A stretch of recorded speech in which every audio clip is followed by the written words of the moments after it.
حضرت عیسیٰ علیہ السلام کو اللہ تعالیٰ نے کیا کچھ معجزات عطا فرمائے تھے اور آپ کے معجزات کو دیکھ کر بنی اسرائیل کے لوگ کیا کہنے لگے۔ اس کے علاوہ حضرت عیسیٰ علیہ السلام کو زندہ آسمان پر کیوں اٹھا لیا گیا، اور جس وقت آپ کو آسمان پر زندہ اٹھا لیا گیا تو اس وقت آپ کی جگہ پر سولی پہ کس کو چڑھایا گیا، اور جس کو سولی پر چڑھایا گیا وہ شخص کون تھا اور اس کا نام کیا تھا، اس شخص کو کس گناہ کی وجہ سے سولی پر لٹکایا گیا، کیا سولی پر لٹکائے جانے والے شخص کی شکل حضرت عیسیٰ علیہ السلام جیسی تھی؟ ناظرین گرامی، حضرت عیسیٰ علیہ السلام آج بھی زندہ ہیں، یہ بات تو قرآن پاک سے ثابت ہے، لیکن کیا حضرت عیسیٰ علیہ السلام دوبارہ اس دنیا میں تشریف لائیں گے؟ ناظرین گرامی، ان تمام تر سوالات کے جوابات جاننے کے لیے ویڈیو کو آخر تک ضرور دیکھیے گا۔ پیارے دوستو، جب بنی اسرائیل میں حسد، نفرت اور ظلم حد سے بڑھنے لگا تو اللہ تعالیٰ نے حضرت عیسیٰ علیہ السلام کو ان کی طرف مبعوث فرمایا۔ تو یوں اللہ کے نبی حضرت عیسیٰ علیہ السلام بنی اسرائیل کے معتبر لوگ اور بڑے بڑے عالموں سے کہنے لگے کہ غریبوں کا حق کیوں کھاتے ہو اور ان پر کیوں ظلم کرتے ہو؟ اے لوگو سنو، حقیقی اللہ وہ ہے جو سب انسانوں کو برابر کے حقوق دیتا ہے، جس کے نزدیک امیر اور غریب میں کوئی فرق نہیں، کالے رنگ والا اور سفید رنگ والا بالکل برابر ہے۔ یہ سب سننے کے بعد وہ لوگ حضرت عیسیٰ علیہ السلام کا مذاق اڑانے لگے، اور پھر اللہ کے نبی حضرت عیسیٰ علیہ السلام اللہ کی نشانیاں زمین پر ظاہر کرنے لگے۔ آپ کو عیسیٰ مسیح اس لیے کہا جاتا ہے کیونکہ مسیح کا مطلب زمین پر کثرت سے سیاحت کرنے والا یا ہاتھ پھیرنے والا ہوتا ہے، کیونکہ اللہ تعالیٰ نے آپ کے ہاتھوں میں شفا رکھی تھی۔ جب آپ کسی نابینا کی آنکھوں پر ہاتھ پھیرتے تو وہ اسی وقت دیکھنا شروع کر دیتا تھا۔ کوڑ کے مریض جن سے پوری دنیا نفرت کرتی تھی، آپ کے مبارک ہاتھ جب کسی کوڑ کے مریض پر لگتے تھے تو اللہ تعالیٰ کے فضل سے وہ صحتیاب ہو جایا کرتا تھا۔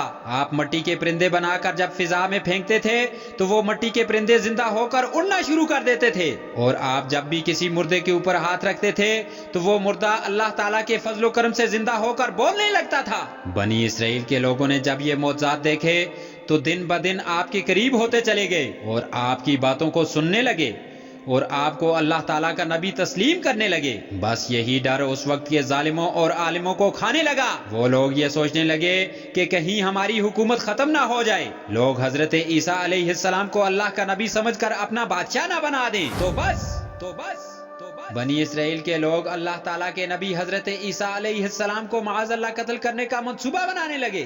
ایک دن حضرت عیسیٰ علیہ السلام پوری قوم سے فرمانے لگے کہ اے لوگو، اللہ سے ڈرو، میں اللہ کا نبی ہوں اور اللہ ہی کی طرف سے آیا ہوں تاکہ تم لوگ آپس میں امن، پیار اور محبت کے ساتھ زندگی بسر کر سکو۔ آپ کی یہ باتیں سن کر کچھ لوگ آپ پر ایمان لے آئے اور آپ کے ساتھ رہنا شروع کرنے لگے، اور کچھ وقت کے بادشاہوں کے ساتھ مل کر آپ کو شہید کرنے کی سازش میں اٹھ کھڑے ہوئے۔ ناظرین گرامی، تاریخ بتاتی ہے کہ آپ کے ساتھ 12 حواری تھے، لیکن ان میں سے بھی کچھ کا ایمان کامل نہیں تھا۔ اس بات کا فائدہ اٹھاتے ہوئے بنی اسرائیل کے بادشاہوں اور عالموں نے ان حواریوں کو خریدنا چاہا۔ ان میں سے ایک شخص جس کا نام یہودا تھا، اس نے وقت کے بادشاہ کے سامنے اپنے آپ کو بیچ دیا اور کہنے لگا کہ میں تم لوگوں کو بتاؤں گا کہ حضرت عیسیٰ علیہ السلام اس وقت کہاں ہیں، اور یوں یہودا ان لوگوں کے لیے جاسوسی کرنے لگا۔ ان دنوں اللہ کے نبی حضرت عیسیٰ علیہ السلام مذہبی تہوار منانے کے لیے بیت المقدس آئے ہوئے تھے۔ کھانا کھانے کے بعد آپ شہر سے باہر آتے ہیں اور کرشمنی نامی ایک جگہ پر رات گزارنے کے لیے ٹھہرتے ہیں۔ اپنے شاگردوں سے الگ ہو کر اللہ سے مخاطب ہوتے ہیں اور کہتے ہیں، اے اللہ، میں جانتا ہوں یہاں کے بادشاہ اور علماء مجھ سے نفرت کرتے ہیں اور مجھے قتل کرنا چاہتے ہیں۔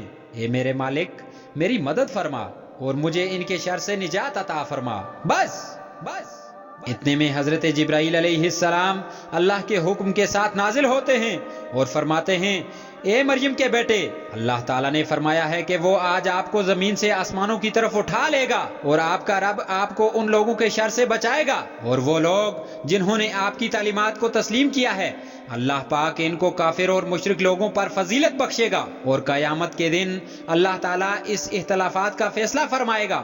اے روح اللہ، آپ کی بلندی کا وقت آن پہنچا ہے۔ بس اس وقت اللہ تعالیٰ نے ایک عجیب معجزہ دکھایا۔ اچانک اس یہودا نامی شخص کا حلیہ حضرت عیسیٰ علیہ السلام جیسا ہو گیا اور حضرت عیسیٰ علیہ السلام کو اللہ تعالیٰ نے آسمانوں کی طرف بلند کر دیا۔ اس کے بعد جیسے ہی حضرت عیسیٰ علیہ السلام کو گرفتار کرنے کے لیے لوگ وہاں آئے تو اس جاسوس یہودا کو عیسیٰ ابن مریم سمجھ کر گرفتار کر لیا، کیونکہ اللہ نے اس کی شبیہ حضرت عیسیٰ علیہ السلام جیسی بنا لی تھی۔ اور یوں اللہ تعالیٰ نے بنی اسرائیل کے سخت دل لوگوں کے دلوں پر مہر لگا دی، اور وہ لوگ فخر سے یہ کہنے لگے کہ ہم نے مریم کے بیٹے اور اللہ کے نبی حضرت عیسیٰ علیہ السلام کو قتل کر دیا ہے۔